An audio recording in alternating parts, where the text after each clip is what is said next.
Chase McGrath for the win for the Volunteers. From 40. On the way, a knuckleball. He got it!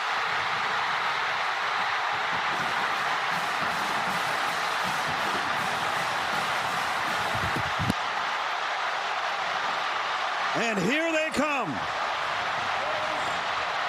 4-2 in the lead. Rising up the middle. He's in! Utah leads. Got Johnson out here and no safety help. Do they take a shot at him? So they give it to Miller. Touchdown! TCU wins!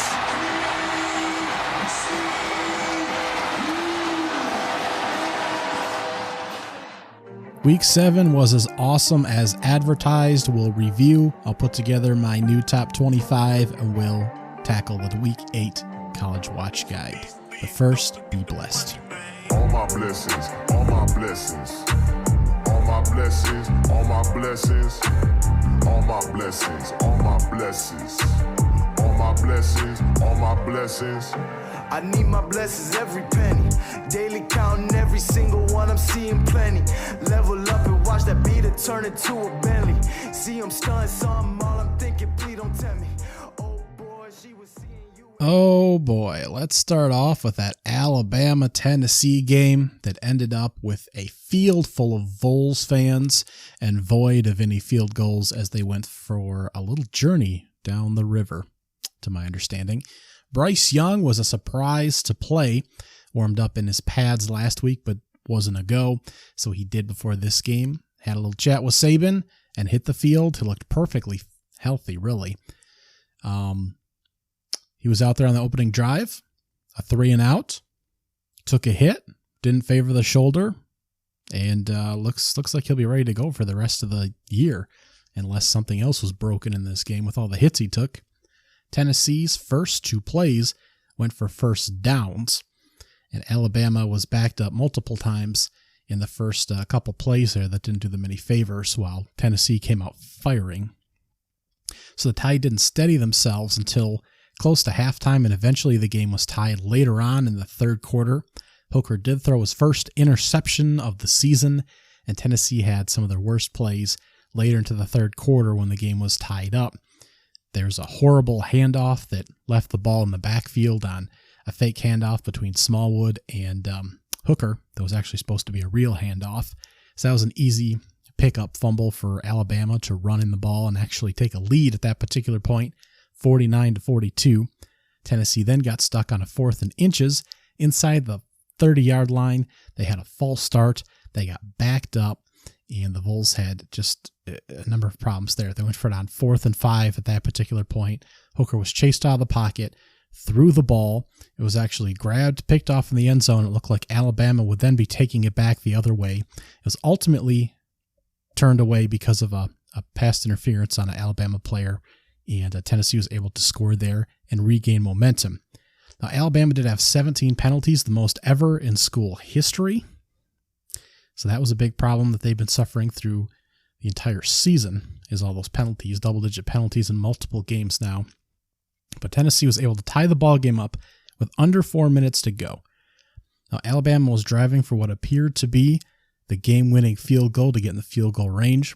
It turned into a 40-plus yarder that sailed wide right, and that actually set up Tennessee for the chance to kick a game winner. So we had a couple big pass plays that'll go down into Tennessee lore.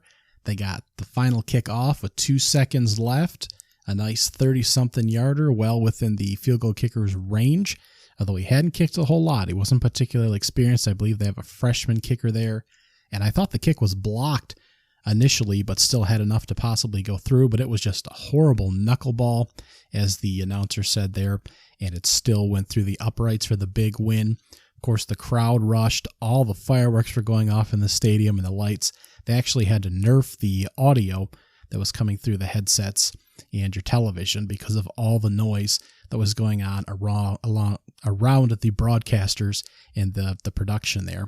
So you didn't get to hear all the awesomeness that was going on there with how they had to mute everything to now blow out your eardrums. But just an awesome, awesome event for what was another terrible display by Alabama, despite Bryce Young actually participating in this game.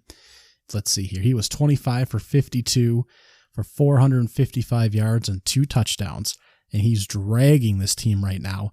Jahmyr Gibbs, again the running back, had 31 total touches. About half dozen of those were catches for a total of 151 total yards and 3 touchdowns. The tight end was a big piece of this. Cameron Latou led with 6 receptions for 90 yards and a touchdown. He had some big, important catches for that squad. Hendon Hooker put the ball in the air fewer times than you think. He was 21 for 30 for 385 yards, 5 touchdowns, 1 interception, his first of the year. He had 56 yards on the ground as well, and Jalen Hyatt was the highlight of the day. 6 grabs for 207 yards, 5 touchdowns. I mentioned him in doing the podcast last week, that he's one of the pieces stepping in for the injury to Grant, one of their other receivers here, who they might get back next week or in the next couple weeks here. Tennessee has Georgia in the next few weeks, so hopefully he'll be back by that game. But they do have a number of weapons here, Hyatt being one of them. The defense, again, there weren't a whole lot of sacks per se in this game, but the defense still got 9 credited quarterback hurries on Bryce Young here, so that was something to get some pressure on him, although the offensive line for Alabama has been under fire as well this season. Yet another non-checked box for the Tide in their typical road to national championships, a good offensive line, no penalties, that kind of thing. But this game had over 1,100 yards of total offense and was really, from the beginning to end, just a show. So I hope you were able to tune into this exciting match. I assume it'll run as a classic on the SEC Network and ESPN for many years to come. Now, a game that was kind of on the radar, I certainly highlighted it, number 23 at the time, Texas and Iowa State. That was a 24-21 final for the Longhorns, and Quinn Ewers did have a tough time with this defense. Now, Iowa State was up early. They had a chance to go up 2 possessions in the second quarter, but Hunter Dekkers was picked off in the end zone. Texas themselves had a missed field goal. Ewers had a weird play where he actually threw the ball backwards and had to go chase it down and fall on it, so it wasn't a turnover. That put them behind downs, and one of their early possessions, just a weird sequence that turned into a drive killer, and they just lots of problems early.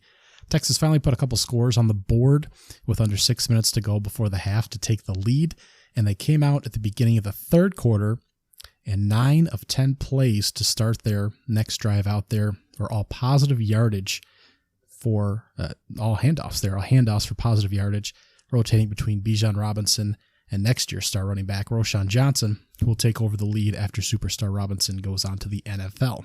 That drive in particular actually ended when Ewers missed a wide open throw to an open receiver in the end zone, and they had to settle for a field goal. So that wasn't a great look for Ewers trying to end that drive.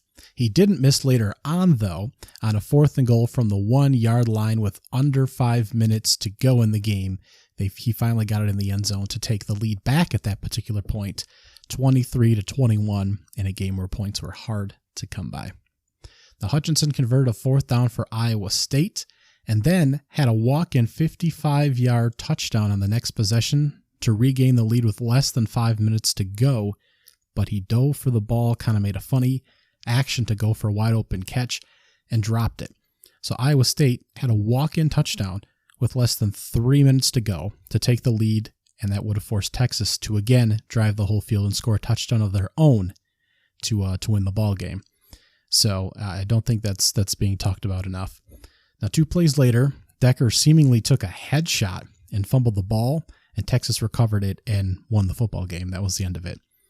I'm not sure Dekkers was really hit in the head. Seems to be a topic of conversation. It wasn't reviewed, but the way he was hit, I'm not sure that it wasn't a targeting penalty or intentional roughness, and it certainly seems when you're hit that hard and you possibly black out that you might drop the ball. Just seems like that shouldn't be a penalty when you're hit on an illegal play that causes you to fumble the ball, that causes you to lose the game. But I digress. Texas pulls it out, and the Texas hype going into this game was just wild. Yeah, guys like Joel Klatt and Josh Pate fielding that Texas could make the playoffs as a 2-loss team, which is just crazy. We've never seen a 2-loss team, obviously, in the 4-team playoff, and I don't expect to, in what's going to be really a brief period of this time in the history of college football. 2014 was the first year of the 4-team playoff, and in 2024 or 2025 will be the last year before it expands. So it's only going to be 10, 11, 12 years of a 4-team playoff history in the grand scheme of things.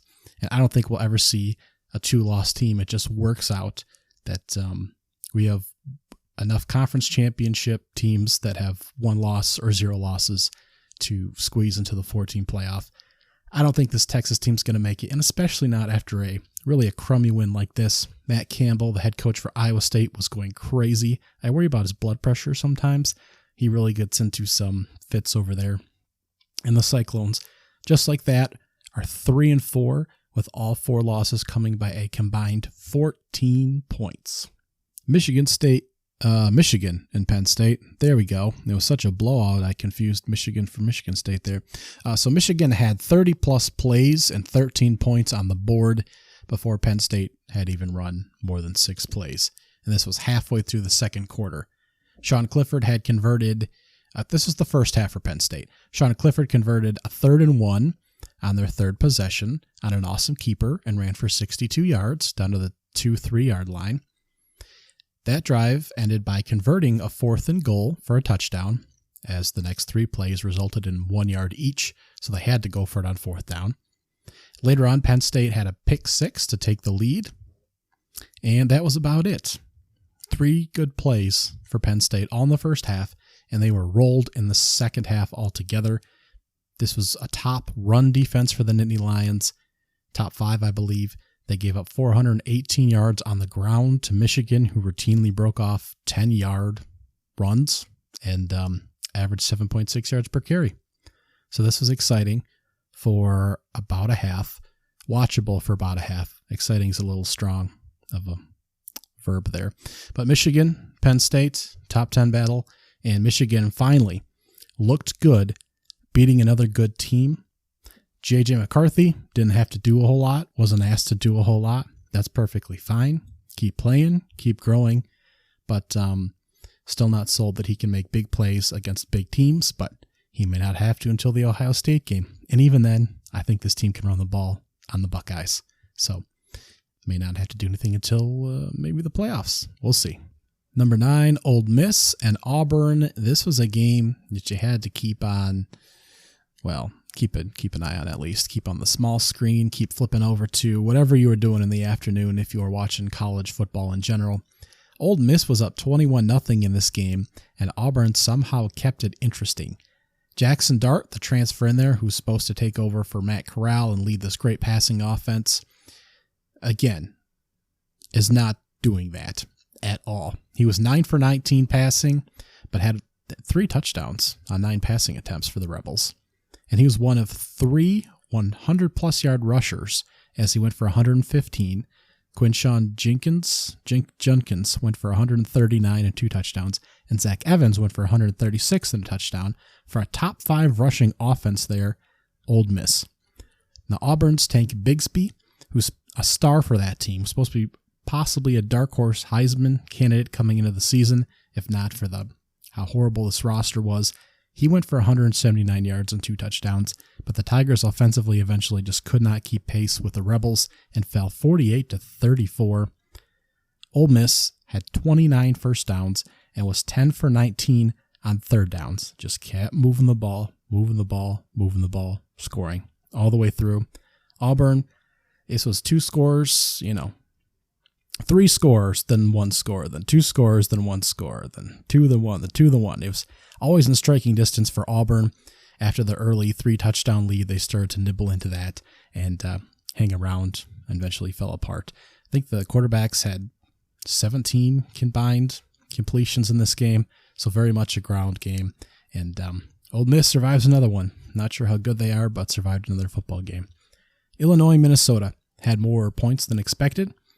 Tanner Morgan was knocked out of the game with the score at 24-13, and freshman Athan Killamanthus we'll call him Athen K, came in, and he immediately was sacked for a major loss, and you knew there was no chance of coming back for the Minnesota Gophers. Morgan was only 4 for 12 for 21 yards and a pick before he went down, although he had a rushing touchdown. But it was a rough day for Gophers quarterbacks, and that offense there, it's just not going to get it done in the Big Ten at West. Chase Brown for the Fighting Illini had 41 carries for 180 yards. It's 4.4 per for one of the top backs in the country. On the other side, Mohamed Ibrahim, only 15 carries, but went for 127 yards and a touchdown. That's 8.5 yards per carry, is the Gophers' lone source of offense right now. The final was 26-14 Illini, but that did hit the over. So the Illini has that going for them. The Gophers, now 4-2, are going to be in a tough stretch here in the Big Ten. Next game I have here, number 22 Kentucky cleaned up number 16 Mississippi State 22-17. I thought that was a little shocking. 24 penalties combined plagued this game. It was 3-3 at the half. Not very exciting. And MSU just never got going at all. Will Levis, I thought, was a surprise to pop in and play this game. And he wasn't particularly great, but Mississippi State just could not get anything going. And Kentucky at home managed to put some points up in the second half of this game to pull away. I think that Chris Rodriguez Jr. at running back coming back has really made a difference. This is his third game back now, I believe, after missing the first chunk of the season. He had 31 carries for 197 yards and 2 touchdowns. So despite the poor offensive line here for the Kentucky Wildcats, at least they're two-dimensional with Will Levis at quarterback and a solid threat at the running back position. Mississippi State as a whole finished with 225 yards of offense. Kentucky, 478. The Oklahoma Sooners, in their alternate uniforms that looked pretty spiffy, were hosting the number 19 ranked Kansas Jayhawks without their quarterback, Jalen Daniels, who's out for, I think he's out for the season. I know that was a report that came out and was kind of debunked, but he also hasn't stated that he's going to return for sure, so that's kind of up in the air. 52-42 was the final. It was tied at 14 after the first quarter, but Oklahoma put up 21 points in the second quarter, had over 500 yards of offense at the half, and kind of just pulled away in this one. Kansas kept battling, but was down 3 scores multiple times, and the option offense they like to run kind of just fell by the wayside. Oklahoma's defense allowed 430 yards of offense, 9.8 yards per catch, 4.7 yards per rush. It still wasn't close. They had 701 yards of offense, 14 for 21 on third down, averaged over 9 yards per pass, 5 yards per carry, and forced 2 turnovers of their own in just a wild, high-scoring affair between two teams that, in all reality, right now, aren't looking very good. Now, Jalen Daniels doesn't play defense, so Kansas has still got problems there, and although there are no bad teams in the Big 12, Kansas has got to get it together, or they will again end up at the bottom half of that league. Staying in the Big 12, let's hit the big game. Number 13 TCU over number 8 Oklahoma State, 43-40 in double overtime. TCU wore some slick uniforms, the red numbers and helmet outlines on the charcoal uniforms with the purple helmet with the frogs on the side. Pretty cool looking. The first 3 touchdowns of the game were all rushing touchdowns by the quarterback. 2 by Spencer Sanders, which was surprising considering he was questionable heading into the game. Was possibly playing with a banged up shoulder, which is certainly still injured this week. But Oklahoma State scored on 4 of their first 5 possessions to grab a 24-7 lead in the first half that looked like they might just blow out the Horned Frogs early. But outside of that, they had some issues. TCU was 3rd for 13 on first down, but crushed the Cowboys in every other box score offensive metric, including 124 more yards of offense. Now, Spencer Sanders finished 16 for 36 passing. He did have a total of 3 touchdowns and 317 yards of total offense, but again, not great passing numbers, possibly due to that banged up shoulder. Max Duggins had a 3 touchdown, 343 yards of total offense game. Quentin Johnston, that star receiver they have, the focal point of that offense, 8 catches for 180 yards and a touchdown. Now TCU tied this sucker up with 2 minutes left to play on a trick play. And Oklahoma State wasn't able to get anything going once they got the ball back and punted it back to TCU. Now the Horned Frogs, with time kind of running out, had a shot at a big throw down the sideline that would have put them in game-winning field goal range. The ball hung just a minute too long, a second too long in the air. It was punched away by the defender.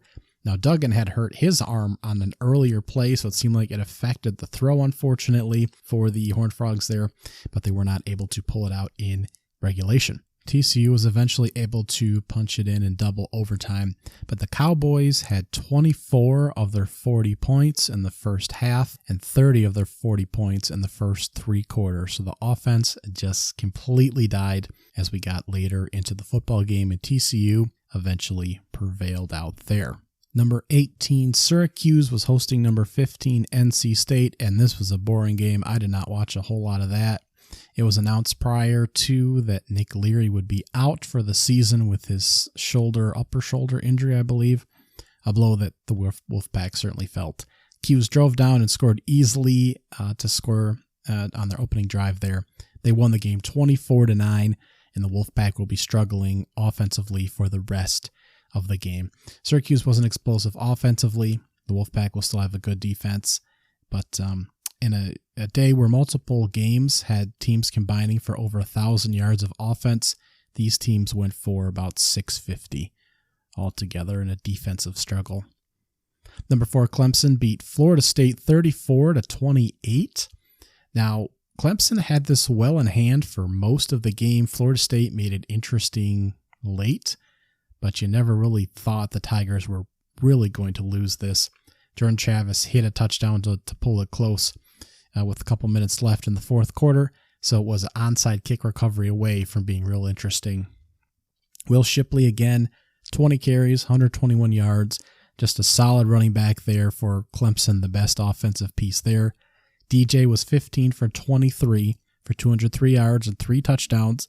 Efficient in what he does, doesn't put the ball in the air a whole lot though.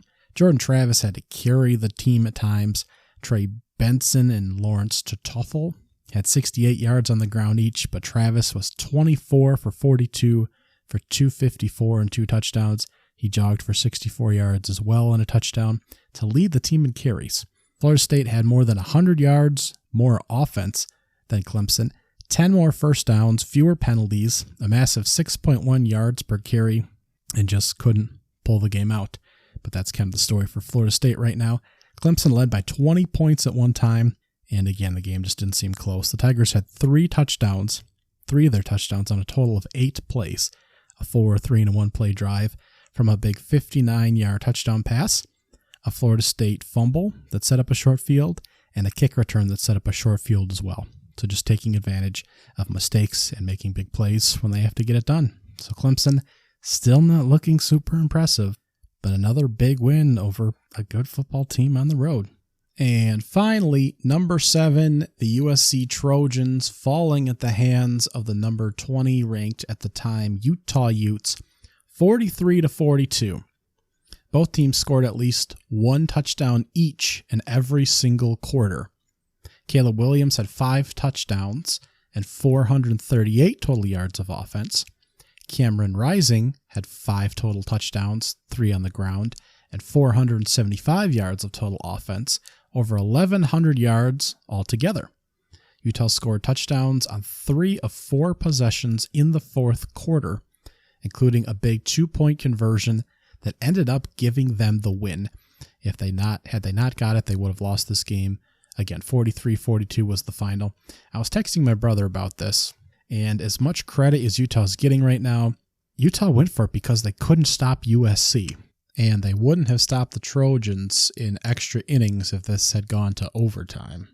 And even with a 1-point lead, the Trojans still had a chance to go down and tie the game up. Jordan Addison had been injured earlier and was off the field. That certainly hurt the Trojans' ability with 48 seconds left to go down and get in the field goal range, but they took several shots at it, and we had I don't know how many flags thrown towards the end of this football game just trying to make it through the last few seconds there, and they ultimately could not get into range for a field goal as we played out the last 1 minute of game time and about 15 minutes of real time.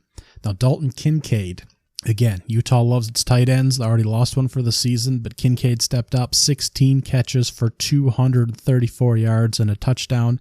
Somebody stop him. Utah was 7 for 13 on third down. They had 31 first downs. USC was 5 for 9 on third down, had 28 first downs. Utah was also 3 for 3 on fourth down. And again, Utah had the ball last, went for 2.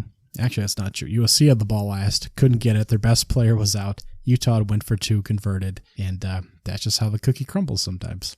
Much how Utah lost on the last play of the game in their opener at Florida, putting themselves in a position for a game-winning touchdown, and just an absent-minded throw for a pick ended their game there and gave them their first loss of the season. They turn around and have to get it, convert critical play on a 4th and goal, hit that, and then get the 2-point conversion on the other foot for them to knock off the USC Trojans. And lastly, our non-Power 5 teams, are the last 2 that were undefeated, have gone down. Coastal Carolina was thumped at home 49-21 by Old Dominion, their first loss in 11 months. And number 25, James Madison, lost to Georgia Southern 45-38. So that's the end of our unbeaten non-Power 5 squads. On the other foot, Colorado was the last team that had not won a football game heading into the weekend. They beat California in overtime, and the fans rushed the field. So there's that for you. All right, I've had a lot of internal debate about this, but I've now re-ranked my top 25 here. My number 1 is going to be Ohio State. They're 7-0. They've played one team that's going to make a bowl game for sure. That's Toledo. Maybe 5 others. Notre Dame's 3-3. They have 3 winnable games left: UNLV, Boston College, Navy. So they could still make a bowl game. Wisconsin's 3-4. Michigan State's 3-4. Rutgers is 3-3. So all things considered, they actually haven't played a tough schedule at all. But the offense looks good. The defense statistically is one of the best in the country. They still have Jackson Smith-Njigba out injured, so they could still add another piece to that great offense, although there's still only one football to be passed around. They have a fleet of running backs, and this is just a team that can still win the national championship. Number 2 is Tennessee. They're 6-0. They've beaten 4 to 5 bowl teams. So all this garbage about Tennessee really hasn't beat anyone because they've played 4 teams that were ranked when they played them, and Alabama's the only one still in the rankings. They've still beat more teams than literally any other team in the country. They still have the best record. Even if they had lost to Alabama, they still have more good wins over any other team. At this point, I'm just using a bowl game as a metric. Are you going to win half your games? They beat Pitt and LSU on the road. Pitt, Florida, and Alabama were all close games. Of course, they crushed LSU 2 weeks ago. One of the best offenses in the country. They're going to bring back another great receiver. They did lose a safety or a defensive back there, a key piece for them, but he hasn't played most of the season. And the defense at times can still get pressure on opposing quarterbacks, although they're going to give up some yards. They're going to give up some passing yards. They're going to give up a little bit on the ground. I don't know how they're going to project for sure, but they'll play Georgia in a couple weeks, so we'll see where they're at. Michigan is number 3. The Penn State win was excellent. They've beaten 2 to 3 bowl teams at this point. Maryland by a possession. Penn State. They beat Iowa on the road 27-14, but the Hawkeyes are 3-3 and the schedule actually isn't favorable. It's entirely possible that Iowa does not make a bowl game at all this season. They're looking better. The run game is dominant like it was last year, just translated right over. I think they can run the ball on literally anyone. I think they have as good a shot to beat Ohio State and make it back to the playoffs, just as good a shot, better than they did last season. I think they could take advantage of Ohio State there. J.J. McCarthy still hasn't made any big throws, hasn't had to, against better defenses. that could still be coming. But Michigan's my number 3. Number 4, I have Georgia at 7-0. Georgia has one win over a team that's going to a bowl game right now for sure, and that's Oregon. Oregon, who came across the country in the opener to play in a neutral site game that was really in Georgia's backyard, flew across the country, multiple time zones, new head coach, new quarterback, new staff, new offense, new freaking literally everything. And was thumped by the defending national champ, which was replacing a number of starters, but still kind of reloading, not reloading and retooling and replacing literally everybody like Oregon was. South Carolina is now 4-2. Georgia beat them. So that might be 2 teams making bowl games. But other than that, they struggled against Kent State. They could have lost to Missouri. And they've since clamped down against 2 horrific offenses in Auburn and Vanderbilt. You could say, well, they're doing what they're supposed to. But they had a little hiccup in there. Still undefeated. 5 games left. Tennessee's still on the schedule. But right now, based on where I project them going forward and what they've done so far, I don't have them number 1. And I think Tennessee can beat this football team as well. My number 5 is Clemson. 7-0, beat 3 bowl teams. Wake Forest in double overtime. Florida State on the road by a possession in a game that they really ruled all the way through, but still a game that if a ball bounces a different way, like a kick, then Florida State's literally back in this ball game. They beat NC State at home by 10 points as well. They just look sluggish at times. I think they're coming together, but I'm not sure. They're still getting players back on defense. So maybe they still clamp down defensively, and bringing those players back really flips the entire game script for them. But I don't know about Clemson right now. TCU I have at 6. They've beaten at least 2, maybe 3, 4 bowl teams. Oklahoma State for sure, 43-40. Probably Kansas. They beat them at full strength, though. Kansas is already at 5 wins. 38-31 on the road. Maybe SMU. They're 3-3 right now. And Oklahoma as well, who they hammered, obviously. The defense in general is not anything to write home about. The offense revolves around one receiver. Quarterback's great, Max Duggan. But not sure that anyone in the Big 12 is going to the playoffs. My number 7 is Ole Miss. They've beaten 2 bowl teams. They beat Kentucky 22-19, and Kentucky was in position to tie the game, possibly win the game late, and they screwed themselves out of that one. Fumbled the ball. I believe they had 2 possessions late in that one. Will Levis was so banged up in that game that he sat out the next one, so I'm not sure what level he was performing at in that game. The other win they have is over Troy, 28-10. Troy will be in a bowl game. They had to survive Tulsa and a shootout with Auburn, more or less. They seem to be improving, very much relying on the run game, which is fine. If Jackson Dart can get something going in the air game, that'd be great. But I'm not sure about the defense as a whole. And this team wasn't sure who was starting at quarterback in general.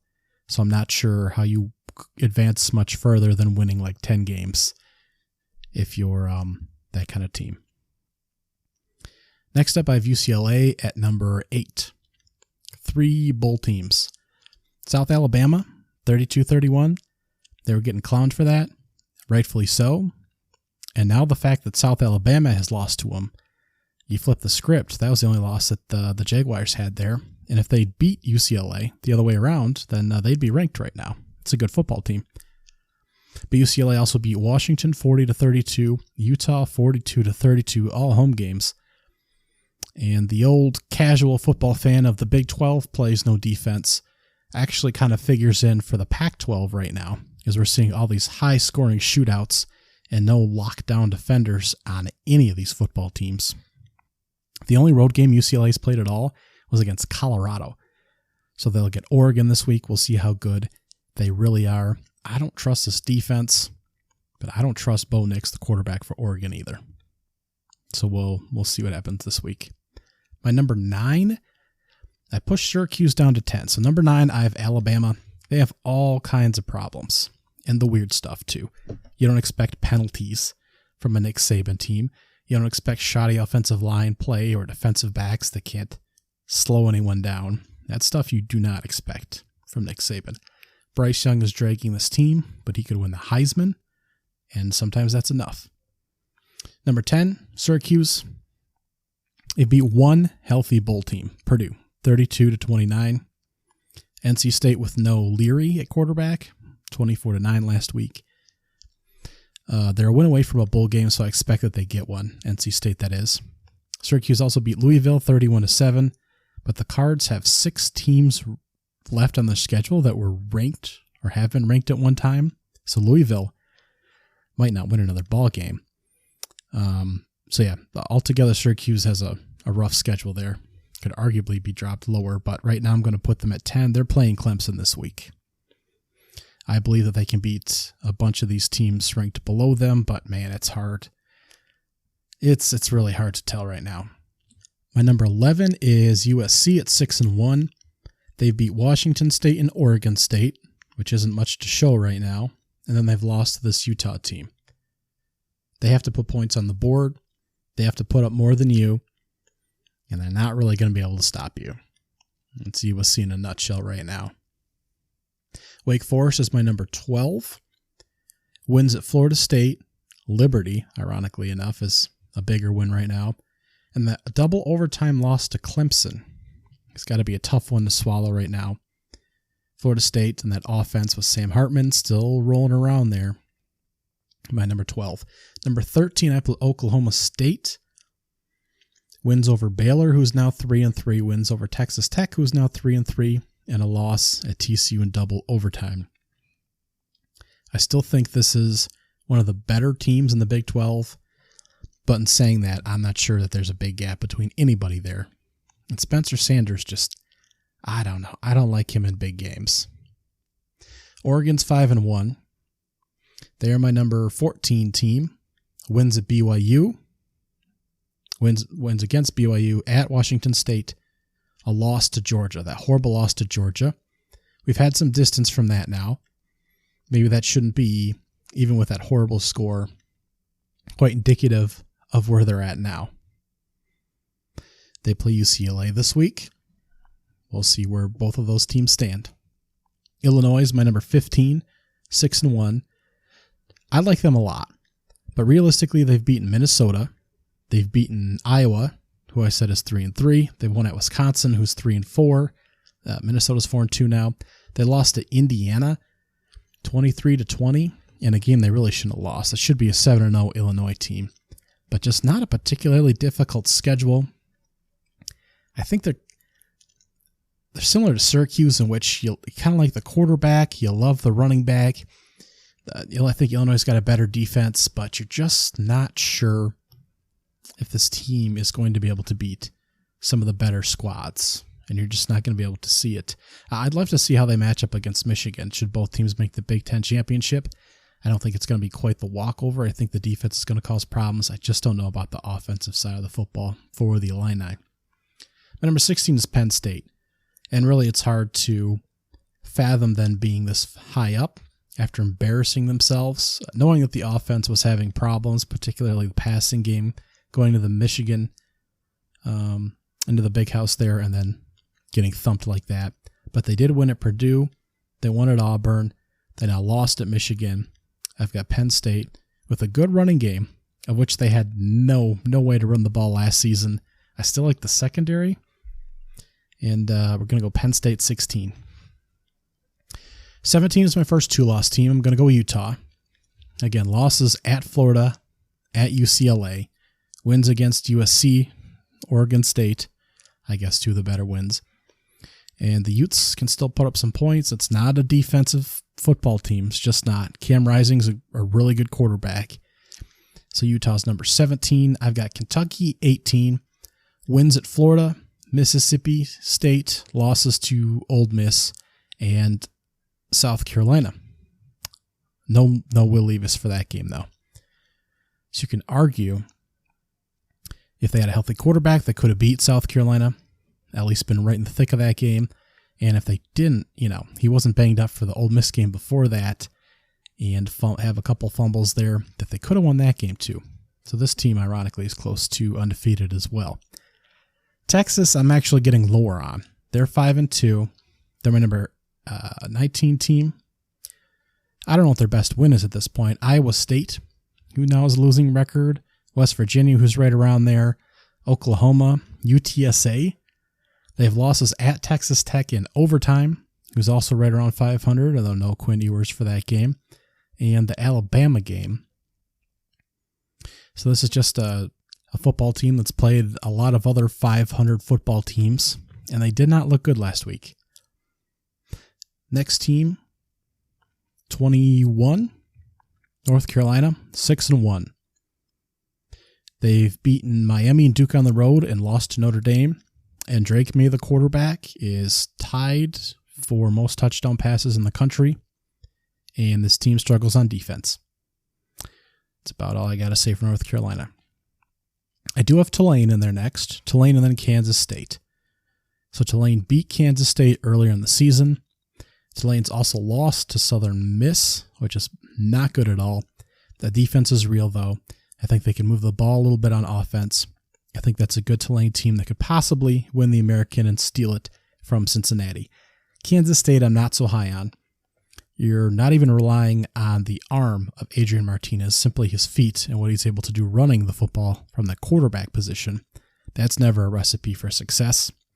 But they are 5-1, wins at Oklahoma, against Texas Tech, at Iowa State. Again, right around 500 Big 12 teams. They lost to Tulane, and they play this week against TCU. Next on my list, number 23 is Cincinnati. They're 5-1, no big wins. They lost to Arkansas by a touchdown on the road in the opener. They're slowly building up the resume here. They play Central Florida this week. I think it's a good defense. They're up there in sacks, total sacks in the country. And I think they're a decent football team. They got a big game this week, though. 24, I've got Mississippi State, another two-loss team, 5-2. Beat Arkansas, Memphis, Texas A&M. Lost at Kentucky and LSU. I still think this is a solid roster all the way around. 2 tough road losses there. Number 25, I slipped Purdue in there. They're 6-2. Wins at Minnesota and Maryland. Losses at Syracuse and home against Penn State.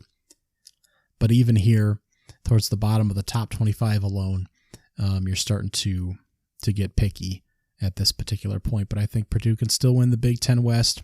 Good quarterback. The defense can make stops. A great receiver there as well in Mr. Charlie. I want to say Charlie Batch, but that's not right. Charlie Jones, who has 62 catches, 735 yards, and 9 touchdowns on the season, 11.9 yards per catch. One of the best countries in one of the best catchers in the country, top 10 in a number of statistical categories. So Purdue at number 25 for me. And just outside of that, I have NC State at 5-2 and LSU at 5-2. Again, no Leary for NC State is going to tank them a bit. And LSU, just not quite there. Number 26, perhaps. Wins at Florida and home against Mississippi State. Losses against Florida State and Tennessee. And they're going to get the rest of that tough schedule. Alabama and Ole Miss and the rest of that division there as well. So my top 10 is Ohio State, Tennessee, Michigan, Georgia, Clemson, TCU, Ole Miss, UCLA, Alabama, Syracuse. And to round out my top 25, I have USC, Wake Forest, Oklahoma State, Oregon, Illinois, Penn State, Utah, Kentucky, Texas, North Carolina, Tulane, Kansas State, Cincinnati, Mississippi State, and Purdue, the Boilermakers. The current AP poll is Georgia 1, Ohio State 2, Tennessee moving up to 3, Michigan 4, Clemson 5, Alabama sliding down to 6, Ole Miss 7, TCU sliding up to 8, quite a few spots there, UCLA 9, Oregon 10. Oklahoma State's at 11, sliding down 3 spots, USC's at 12, sliding down 5. Then we have Wake Forest, Syracuse making a jump, Utah making a jump, Penn State sliding down quite a bit, Kansas State staying neutral at 17, Illinois making a jump, followed by Kentucky, Texas, Cincinnati staying neutral, North Carolina making it back into the polls, NC State falling 8 spots, Mississippi State falling 8 spots, and Tulane making it into the polls for the first time. So everyone other than 4 teams shifted a bit. Georgia and Ohio State at the very tippy top, Kansas State and Cincinnati staying neutral, and then because of the losses, everyone else shifted around a little bit. But your top 10 in the AP poll: Georgia, Ohio State, Tennessee, Michigan, Clemson, Alabama, Ole Miss, TCU, UCLA, and Oregon, with a big 9-10 matchup between UCLA and Oregon coming up this week. Others receiving votes are Purdue, LSU, South Carolina, surprisingly, UCF, and Kansas. That's your top 30. James Madison's after that, Oregon State, Maryland, South Alabama finally getting some votes, Liberty, and then Minnesota, Florida State, Arkansas each received 1. So the only 2 schools to follow up this week were Kansas at number 19 and James Madison at number 25 with losses there. So there's the AP 25 and mine as well. Let's hit the watch guide for week 8 of the college football season. We do have a Wednesday game, a couple Thursdays, a couple Fridays. Not quite as exciting as some of our past events, but at Wednesday, October 19th, 7:30 ESPN2, the 3-3 Appalachian State Mountaineers will be hosting Georgia State, who's currently 2-4. The Mountaineers are having a rough go. They've lost 2 of their past 3 to Texas State and this good James Madison team. They did block out the Citadel prior to that. A weird slate again here. They had that great start against North Carolina, Texas A&M, Troy, where they could have started 3-0, but this team's kind of fallen towards the wayside since then. And Georgia State, a great run team. They started 0-4 against a rather tough slate, and they've won 2 games since then, Army and Georgia Southern. So Georgia State here and Appalachian State, the line is just a couple points, but that is your Wednesday game. I think we'll see some points. I don't think either of these teams are too awful, but they are going different directions right now. Thursday, October 20th, 7:30 ESPN. Both games ESPN and ESPN2. Virginia's 2-4. They're at Georgia Tech, who's 3-3. Who would have thought that? Georgia Tech is now 3-3, favored by 3 at home over a very bad Virginia team. Just a rough go for this ball club. And this is your non-Power 5 crap game of the weekday slate. Georgia Tech's actually 2-1 in conference play. I still like their quarterback, Jeff Sims, who's guided them to back-to-back wins over Pittsburgh, who was ranked to start the season. That was a road win, 26-21, and an overtime win over Duke, 23-20, before taking a bye week last week. So this squad suddenly has a little teeth to it in the ACC Coastal there. And Virginia, not a lot to say. It's a tough year for the Cavaliers here. So for your non-exciting Power 5 battle here, the Georgia Tech Yellow Jackets, maybe take a peek-see. But you do have a very fun game in the non-Power 5 slate. It's actually ESPNU at 7:30, and that's the South Alabama team that's 5-1, hosting Troy, who is 5-2. It's a 3-point spread on South Alabama's side, but these right now are 2 of the best teams in the Sun Belt Conference going at it here. Bradley Cooper is the quarterback. Carter Bradley. I got myself a little twisted around there. Carter Bradley is the quarterback for South Alabama. 1,600 yards, 13 touchdowns, and 4 interceptions. Not throwing at a high completion percentage, but he's nevertheless guiding a very good group there. They can run the ball, pass the ball, just a solid squad all the way around there, and a solid defensive group as well. The team is throwing up 36 points per game, again, out of the Sun Belt Conference, and converting almost 48% on third down. That's a solid ball club. Troy has now won 4 games in a row over Marshall, Western Kentucky, 2 decent teams, Southern Miss, and Texas State. Although they're not as prolific on the offensive side of the board, they seem to be able to get some things done. Now, they do have Jarrett Dodge, who was a starting quarterback at West Virginia, then transferred to Western Kentucky, then lost the starting job about 2 weeks before the season started, and then moved over here to Troyville. He isn't the starter, Gunnar Watson is, but he has still gotten some snaps, so it's possible that we will see him playing for the Troy Trojans. So this should be an interesting game on the Thursday slate, probably better than Virginia and Georgia Tech, and has some implications for the Sun Belt Conference. Friday, October 21st gives us two games, one clearly better than the other. At 7:30, ESPN2 has Temple at 2-4, hosting Tulsa at 2-4. A couple teams that are both winless in the American Conference there, though Tulsa has been pretty feisty recently. Temple had a nice start, 2-2 at one point, but just a rough time for the Owls there. But at 8 o'clock on the CBS Sports Network, Western Kentucky's 4-3. They're hosting UAB at 4-2, the Blazers. Both teams are 2-1 in Conference USA play. Western Kentucky's favored by just a touch. Both these teams like to put up some points. The Blazers do prefer to Scooby-Doo on the ground and run the ball. They have a good back there, and Dwayne McBride, who has 11 touchdowns on the year, 778 yards at 6.7 yards a clip. But they have another back there as well, in Mr. Jermaine Brown Jr., who runs for over 6 yards per clip as well. A solid group there for the Blazers, putting up almost 35 points per game and able to convert pretty well on third down as well, and keep the ball moving there.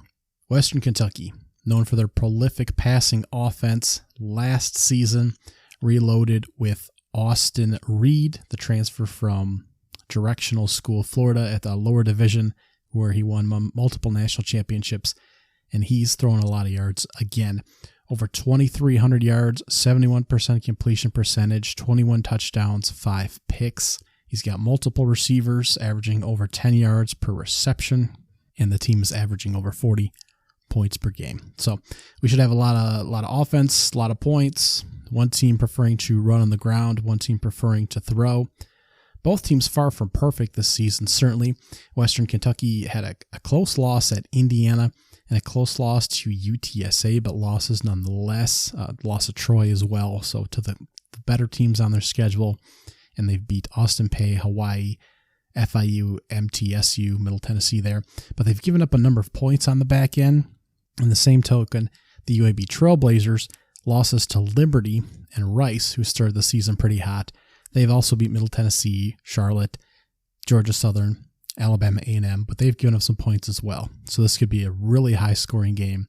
The over-under is currently sitting at 57.5, and it could go well over that, I'm thinking. Saturday, October 22nd will be a little bit later due to a number of bye weeks being taken. But your noon slate, I have two top watches here. Number 14, Syracuse is 6-0. They're traveling to Death Valley to play number 5, Clemson, who is 7-0. This is on ABC. The Tigers are 13.5-point favorites. And it's Syracuse that actually fields the top 10 defense here, not the Tigers. Syracuse has only allowed 6 red zone touchdowns this season, one of the better marks in the country.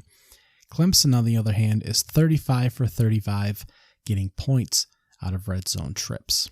The only other teams that have done that are Ohio State and Tennessee, converting and getting points on every red zone trip. But the Orangemen have only allowed 6 touchdowns on the year, so something will have to give there. These teams are averaging 36 and 38 points respectively, and will be handing off to 2 underrated backs, and Sean Tucker and Will Shipley.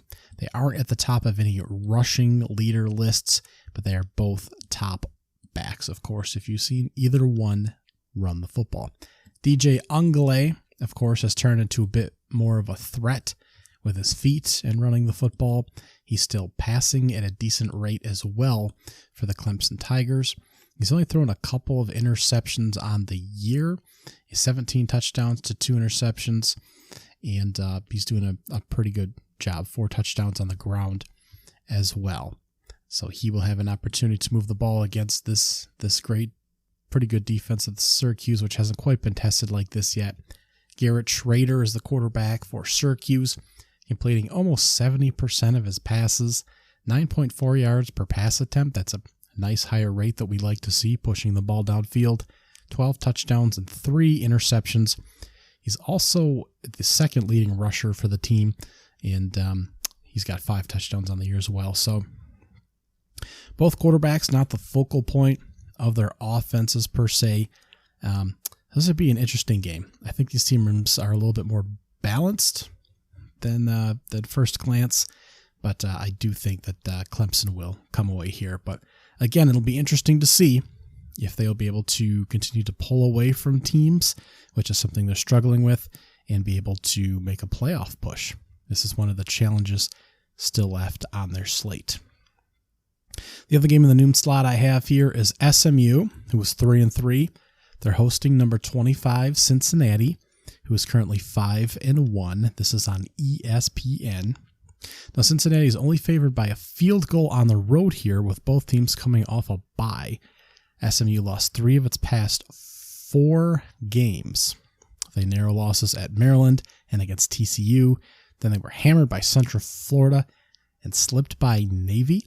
They had to score 20 straight points to break that skid and beat Navy 40-34. But they're still an offense that can throw the ball around the yard a little bit there. Now, Cincinnati won by 10 at Tulsa, 4 at South Florida the last couple of games out. The defense is the calling card again, 23 sacks, 6 picks. They forced 7 fumbles through 6 games. Ben Bryant at quarterback has been great, 1,561 yards, 15-6 touchdown to interception ratio. Charles McGilland is averaging 6.6 yards per carry. Tyler Scoot's averaging almost 18 yards per reception. So the offense is certainly able-bodied as well. But they have a hard time pulling away from teams. So Cincinnati is only favored by 3.5. So that's an indicator that Cincinnati is not expected to just pull away here, and the Mustangs could certainly make it a ball game. So those are my top 2 games on the slate for the noon section there. The rest of the games on the slate here, Baylor's 3-3 now. They're hosting Kansas at 5-2. This is the ESPN2 game. I don't think this will be a bad watch. The Bears are 8-point favorites, but I'm not sure they're that much better. I'm not sure who the quarterback is going to be if Blake Shapen is out due to the injury he sustained in the West Virginia game last week, or if Kyron Drones, the freshman, is going to be playing. I'm not sure there's any drop off at all there at the quarterback position for Baylor. I actually think there'll be more points on the board than defense if that's the case. Either way, whether it's backup quarterbacks or not. Kansas, again, the defense, especially the passing defense, is now one of the worst in the country, particularly after getting sliced up last week. Baylor's not as dominant as they were at one point, so I think we could see more points in this particular ball game. Also in the noon slot, number 2, Ohio State is 6-0. They're hosting Iowa, who's 3-3. This is the Fox game, and I don't know why you'd want any piece of this other than to watch that Ohio State offense go to work, particularly against a good defense. But again, on the offensive side of the ball, they're so atrocious. It really starts to shorten fields when they can't move the football and have to punt it, and they turn the ball over. It just causes all kinds of problems when your offense literally can't do anything. And statistically, it's actually astounding how atrocious Iowa's offense is. But Ohio State will be hosting them on Fox at noon. Navy is 2-4. They're hosting Houston, who's 3-3 on ESPNU, as the Cougars are still trying to get on track and stay competitive in the American Conference. They are 3.5-point favorites on the road here. Again, just trying to get on track. Tennessee is ranked number 3 now. They are hosting Tennessee Martin, and it's a good thing because they would not be able to focus after the Alabama big win here. This might be a game that doesn't even cover the spread. I'm not sure what it's sitting at right now. It's on the SEC network, but with Kentucky next week, followed by Georgia after that, Tennessee just needs a little breather here against their typical late season cupcake team, like a lot of the SEC squads do to fill in their schedule. And the last one I have here, barely worth mentioning, but the noon slate is really just void of quality games. But Rutgers at 3-3 is hosting Indiana, who's 3-4 on the Big Ten Network. These teams are combined 1-6 in the Big Ten, but they're both going to try and pick up wins for bowl eligibility. At 12:30, ESPN3 has quietly squirreled away one of the actually better games on the slate. It's a 3-3 Miami team hosting a Duke team that's 4-3. Miami's almost a 10-point favorite on the road. They can still win the Coastal Division of the ACC, which is really kind of a dumpster fire right now. North Carolina leads it at 3-0 overall in conference play, followed by, get this, Georgia freaking Tech, who's 2-1 in conference play. So that's the situation there right now.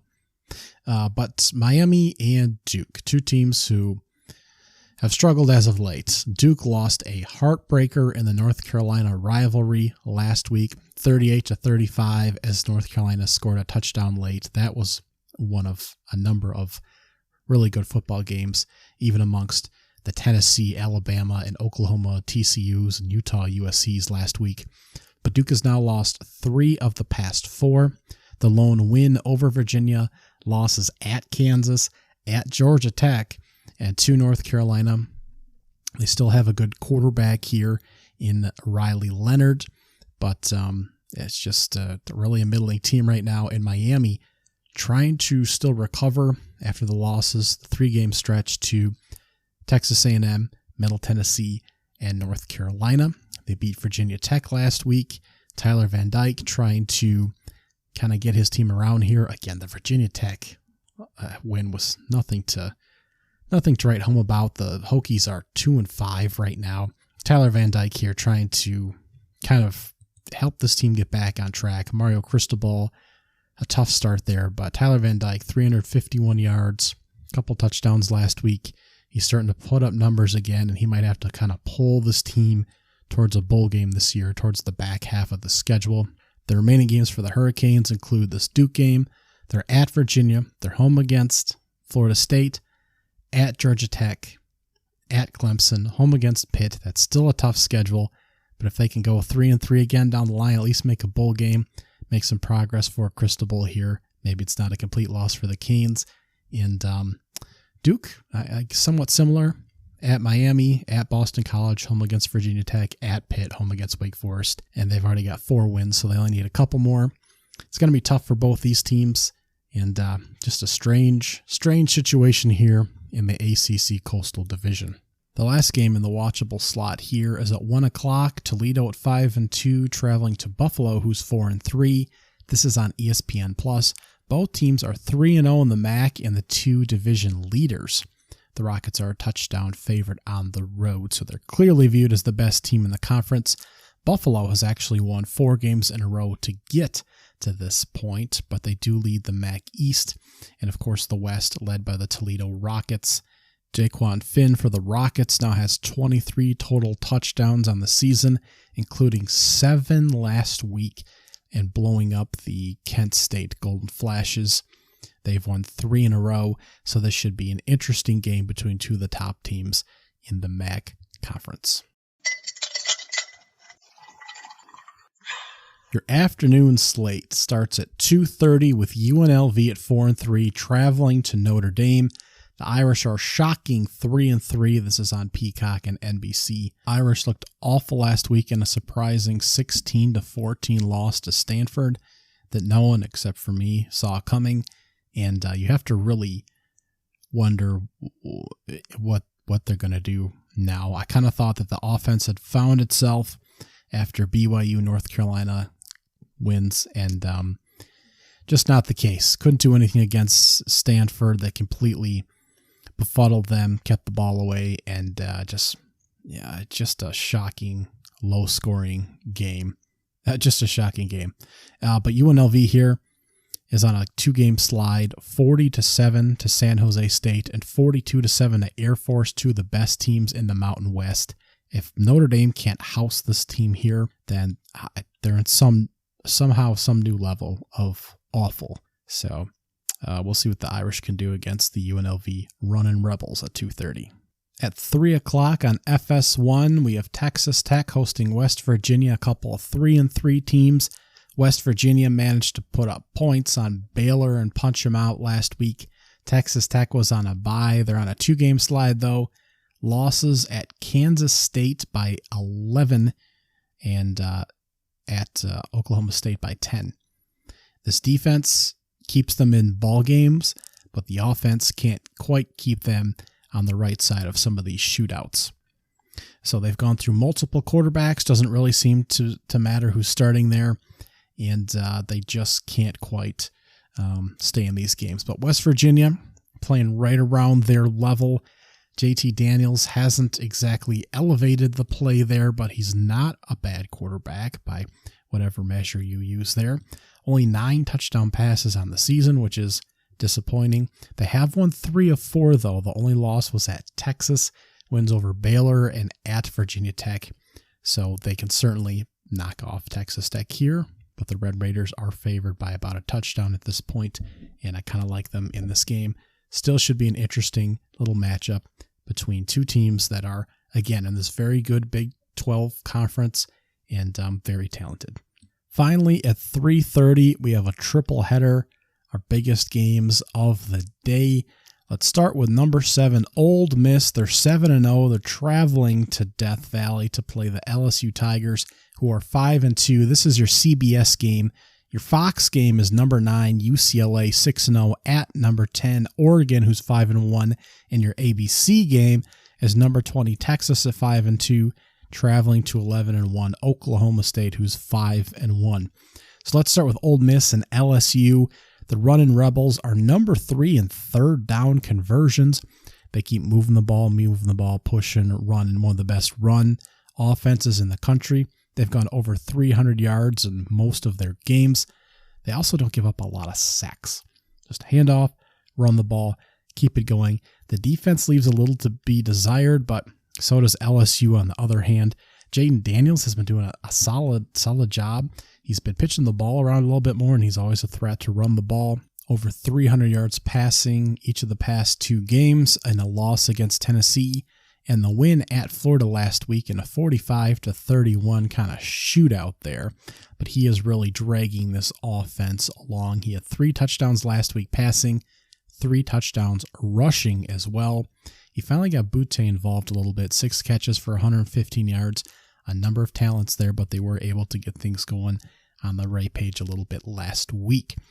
This should be a very interesting game.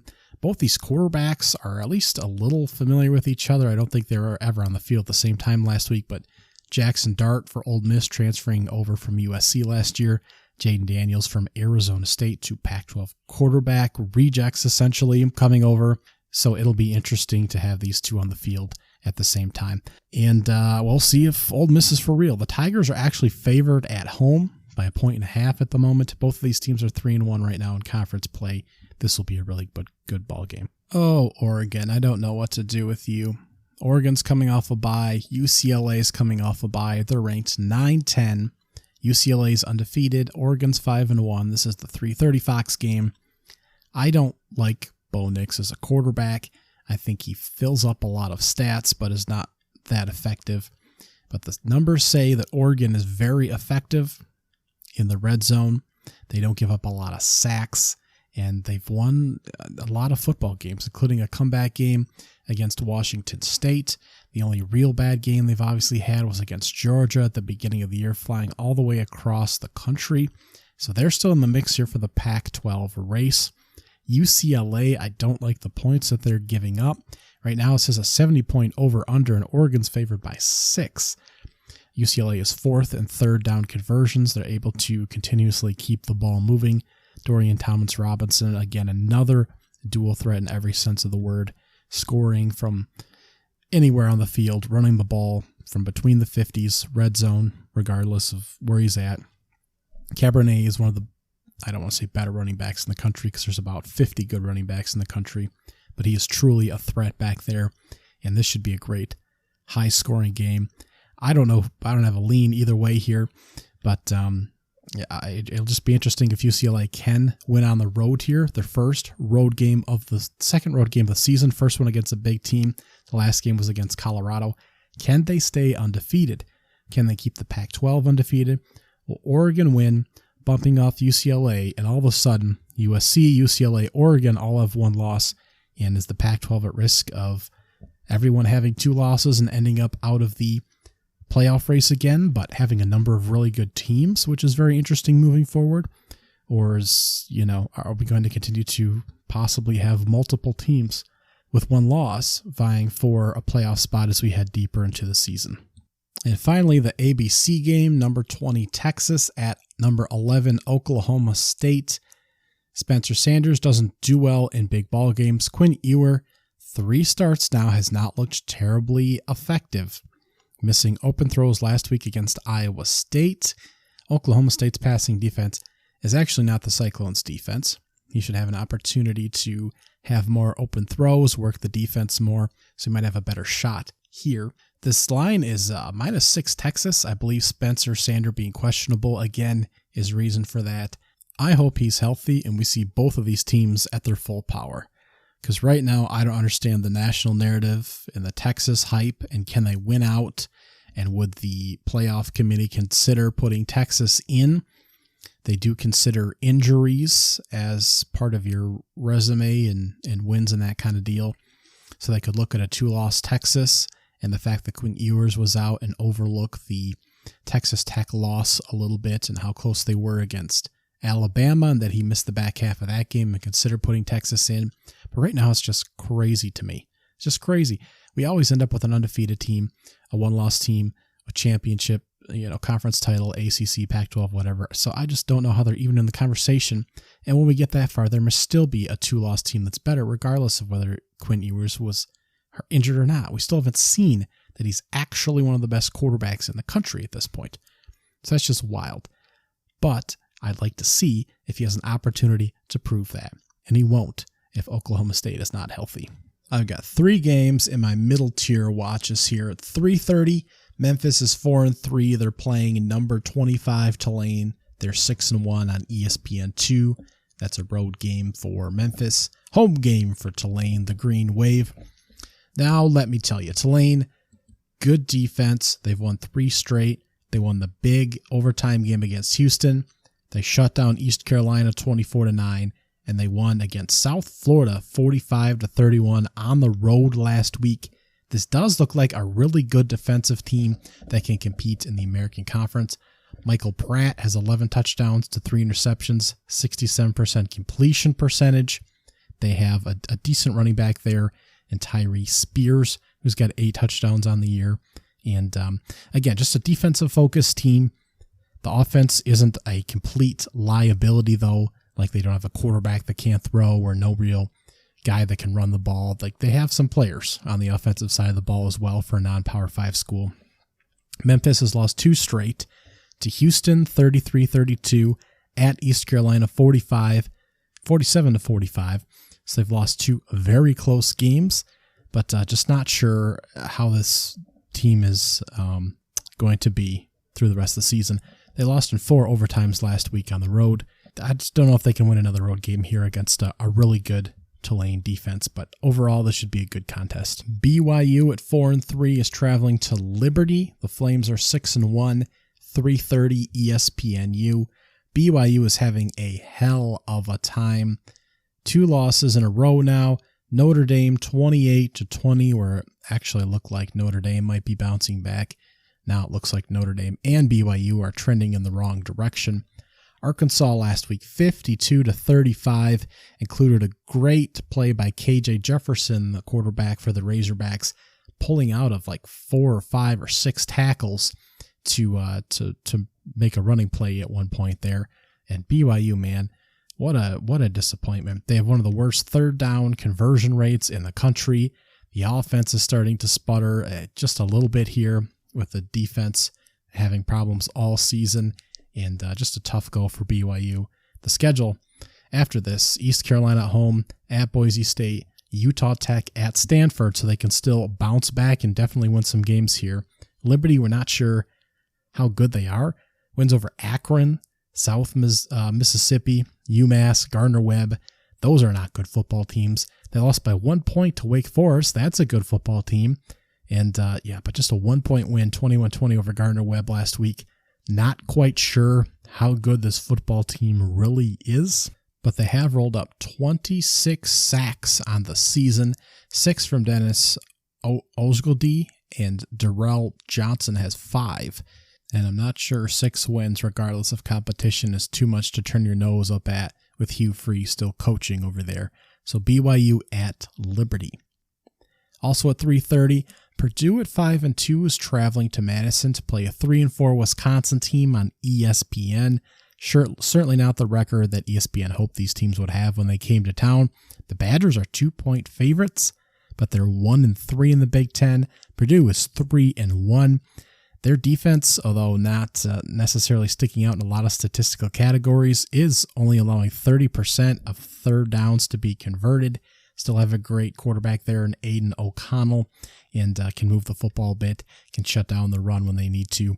And Wisconsin still trying to bounce back. Graham Mertz still not particularly impressive for that group, as the Badgers have lost 3 of 4, including the overtime loss to Michigan State last week, 34-28. They lost to Ohio State and Illinois as well. They did hammer Northwestern 42-7. Purdue has now won 4 straight over Nebraska, although that was only a 6-point win. Maryland was a 2-point win. They beat Minnesota by 10, Florida Atlantic by 2, so they're pulling games out, but they're holding on to a tie for the first place in the Big Ten West. So good job here by the Purdue Boilermakers, and a tough road environment here in Madison. Other games just worth mentioning, but probably not worth watching. Maryland at 5-2 is hosting 1-5 Northwestern at 3:30 on the Big Ten Network. James Madison's 5-1 hosting Marshall at 3-3 at 3:30 on ESPN+. James Madison's still a good football team there. At 3:30, UTSA's 5-2. They're hosting North Texas, who's 4-3. Not sure what network that's going to be on yet. I would assume it's ESPN+. I believe they still have rights to Conference USA there. DeCorian Clark and Zachary Franklin are tied with 7 touchdowns each for 6th most in the country for the UTSA Roadrunners, who still have 2 great weapons there for Frank Harris, the quarterback. Both have 650-plus receiving yards and average 13-plus yards a catch. North Texas has a great offense of their own. There will be points in this game for sure. And both are 3-0 in Conference USA. The evening slate is going to be a hodgepodge, and it's a little light. It's going to be something that's going to involve a little channel flicking. I have one game in particular that stands out to me, but in time starting order, tip-off order, 6 o'clock, San Jose State is 4-2. They're traveling to New Mexico State, the 2-5 Cowboys. Is that what they are? I think they're Cowboys. Aggies? Maybe Aggies? Whatever they are. New Mexico State Aggies at 2-5, hosting the San Jose Spartans at 4-2. Not sure what network this is going to be on right now, but San Jose looking like maybe one of the better teams in the Mountain West, which has been really a dumpster fire so far this season. They're favored by 21.5 on the road. So Spartans, big game there for Mountain West. Hopefully not tripping up on the road against an independent team in New Mexico State. At 7 o'clock is the big ESPN game. Number 6, Alabama at 6-1, hosting number 24, Mississippi State at 5-2. And this will be a game that probably won't be on your television too much. There's a massive line here with Alabama favored by 3 scores, which really seems like it is just too high a line. Mississippi State, I would think, would be able to hang around, but they had a rough loss last week at Kentucky, a team that is slowly starting to look healthier and better there. But Alabama, I think that the revenge factors figured in here more, with the Tide playing at home and Bryce Young and Mississippi State. The 2 trip-ups they've had this year, on the road to Kentucky, on the road to LSU. Alabama's secondary has not been great by any stretch, but if they're able to manipulate what Will Rogers is doing in any shape or form, then he's going to have some problems, and this team will not perform very well. Even so, Bryce Young in Alabama, Jamar Gibbs should be able to hang with them. Again, this could be a really close game. Alabama's been hanging on really for most of this season. If you remember the Texas A&M game prior to the Tennessee upset, they could have lost that ball game, but Mississippi State struggles on the road, so maybe Alabama runs away with it, maybe not. Kind of hard to say, but that game is the ESPN 7 o'clocker. Also at 7 o'clock, CBS Sports Network, Air Force is 5-2 hosting Boise State, who's 4-2. Boise is a surprising 3-0 in the Mountain West. Air Force is looking like they could win the conference as well, and they're favored by 3.5 at home. So keep an eye on the Flying Air Boys to possibly knock out the Broncos, who again fire their offensive coordinator. Their starting quarterback to start the season has entered the transfer portal in Boise State, beating up on a bad Mountain West conference right now. They've beaten San Diego State, Fresno State, and New Mexico in order to compile that record so far, so not impressive at all in this particular case, and Air Force should be the favorite in this game.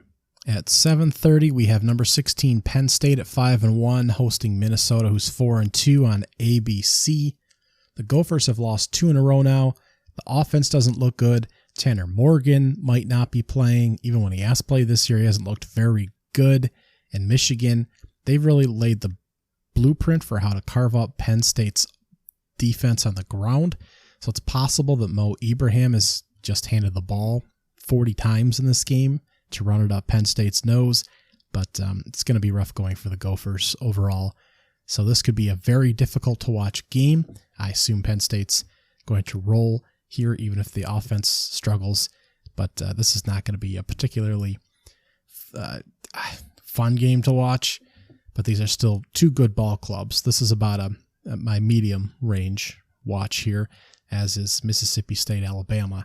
But again, it's going to be a lot of flipping to see what games are worth watching and close in this evening slate. Speaking of which, 7:30, South Carolina's 4-2, receiving AP Top 25 votes now, and they're hosting Texas A&M, who's 3-3, so they may get there. This is the SEC Network game. Both are 1-2 in the SEC. A&M's favored by a field goal on the road, so what does that tell you about the Gamecocks? South Carolina is, strangely enough, number 1 in blocked punts and tied for number 1 in blocked kicks in the country with 5 of each. That is a very stunning stat. But when your defense isn't very good and your quarterback has 8 picks on the season, tied for 4th most in the country, then I guess your special teams have to lead the way. Texas A&M, still not really impressive in anything they do, and they're coming off a bye week. So that game, it will be available on your television, should you want to watch that. Also at 7:30, East Carolina's 4-3. They're hosting UCF, who's 5-1 on ESPNU. Central Florida will get Cincinnati next week. I love the Pirates. I think they're a fun football team to watch. Nearly beat NC State back in the opener.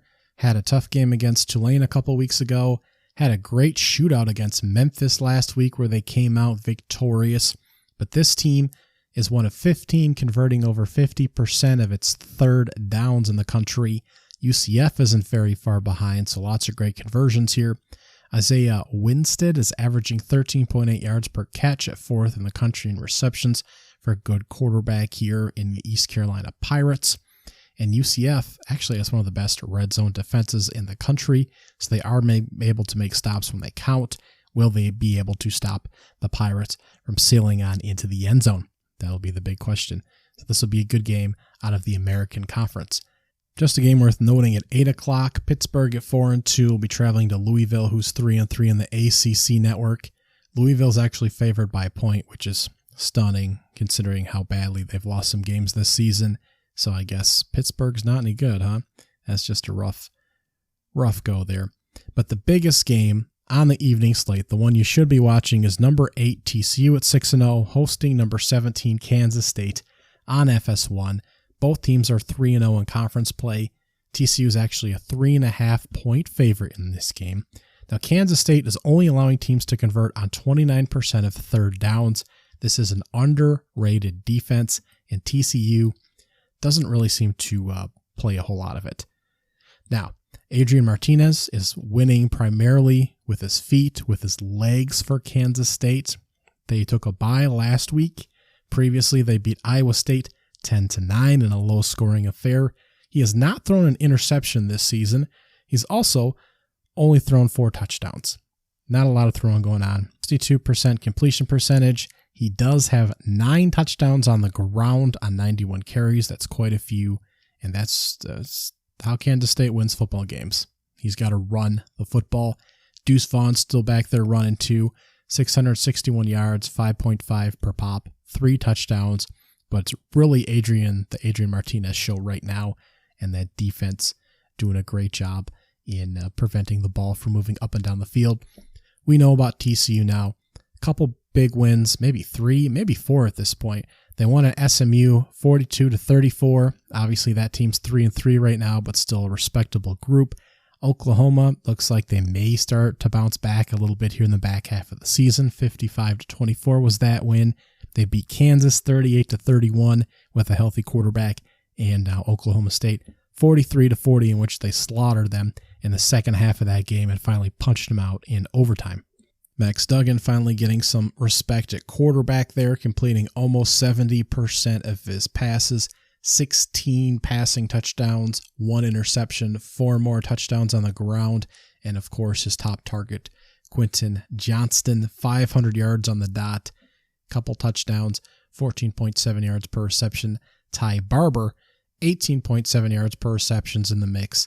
Darius Davis is good as well, but the main guy, Johnston, is a stud for that squad. So I'm not sure Kansas State will win here. I've seen some leans that Kansas State will travel on the road in that defense, and Adrian Martinez on the offensive side will be enough. I'm not sure about that. I've been a big fan of TCU and what they've been able to do, but this is easily the best watch on the evening slate right now.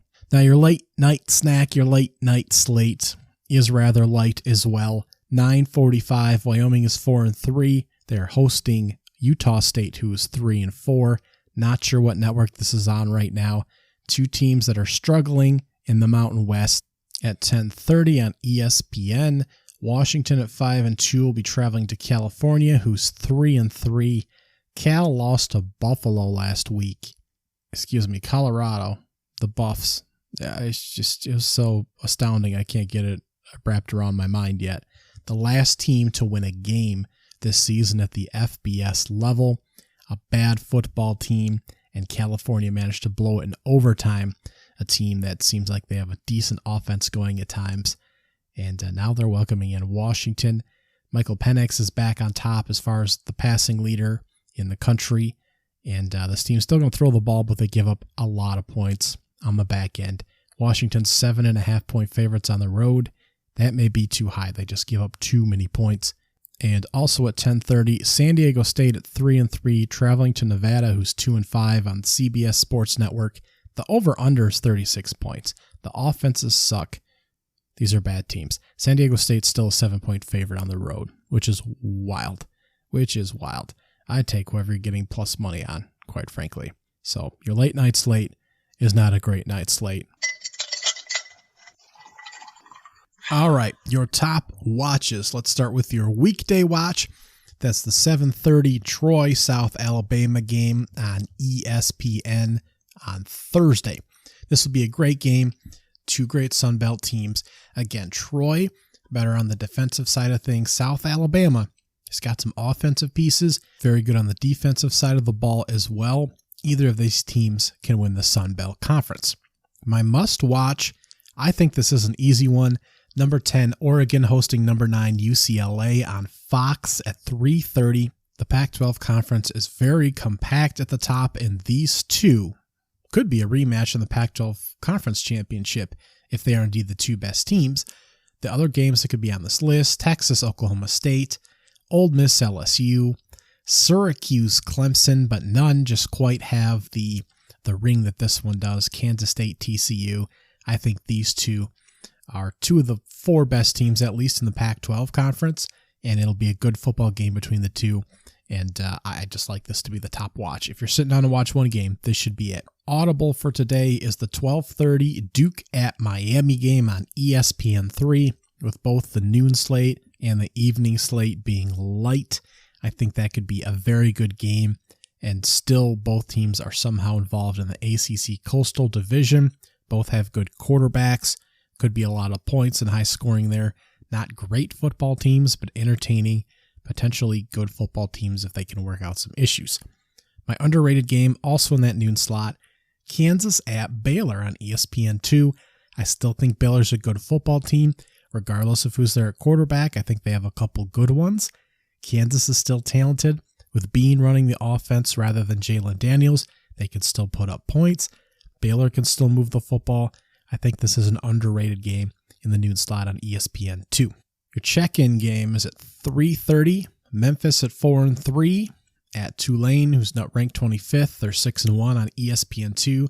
Again, this is the busy chunk of the day as far as good football games, but this is going to be a good one as well.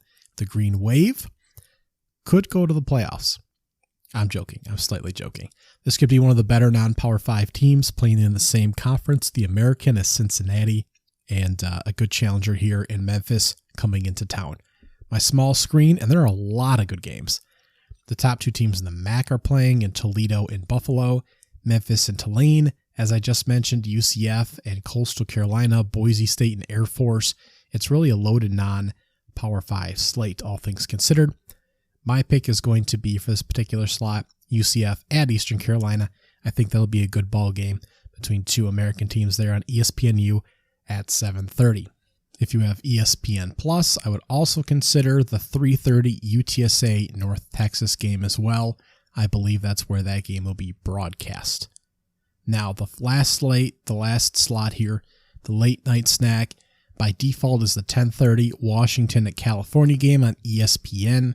That could provide a little entertainment on the evening slate, but with the way some of these Mountain West teams are and getting some of the bottom Pac-12 teams that are really bad, there could be a rough slate of games here in this particular late night window for the next few weeks. But those are my top picks. That's the watch guide, the top 25, and the review from last week. Thank you very much for tuning in. I'll talk with you later. All my blessings, all my blessings, all my blessings, all my blessings, all my blessings, all my blessings, all my blessings, all my blessings. I need my blessings every penny.